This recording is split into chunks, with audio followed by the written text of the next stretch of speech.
নাটোরের বড়াই গ্রামের কৃষি মেলায় ঘটেছে এক বিতর্কিত ঘটনা। সাবেক সরকারের কৃষিমন্ত্রীর বাণী সম্বলিত ম্যাগাজিন বিতরণকে কেন্দ্র করে হয় জনরোষ। তীব্র প্রতিক্রিয়ার মুখে বইগুলো সরিয়ে নিতে বাধ্য হয়েছে কর্তৃপক্ষ। নাটোরের বড়াই গ্রামে ৩ দিনব্যাপী কৃষি মেলার শেষ দিনে কৃষি উন্নয়ন বিষয়ক মাসিক ম্যাগাজিন কৃষি কথা বিতরণ করা হয়, যেখানে সাবেক আওয়ামী লীগ সরকারের কৃষিমন্ত্রী ডক্টর মোহাম্মদ আব্দুস শহীদের একটি বাণী ছাপা ছিল। ম্যাগাজিনের বিভিন্ন পৃষ্ঠায় শেখ মুজিবুর রহমান এবং শেখ হাসিনার উন্নয়ন কর্মকাণ্ড তুলে ধরা হয়। এই ঘটনা জানাজানি হলে স্থানীয় বিএনপি নেতাকর্মী সহ অনেকেই ক্ষোভ প্রকাশ করেন।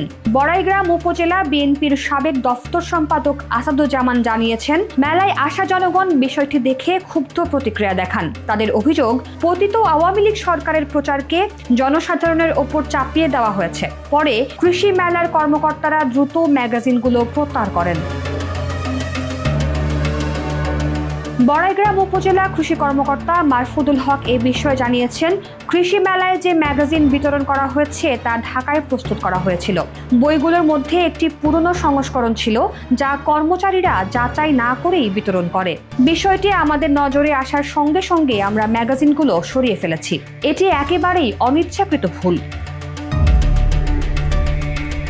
তবে এমন ঘটনায় স্থানীয় সুধী সমাজ এবং বিভিন্ন দলের পক্ষ থেকে তীব্র প্রতিক্রিয়া জানানো হয়েছে।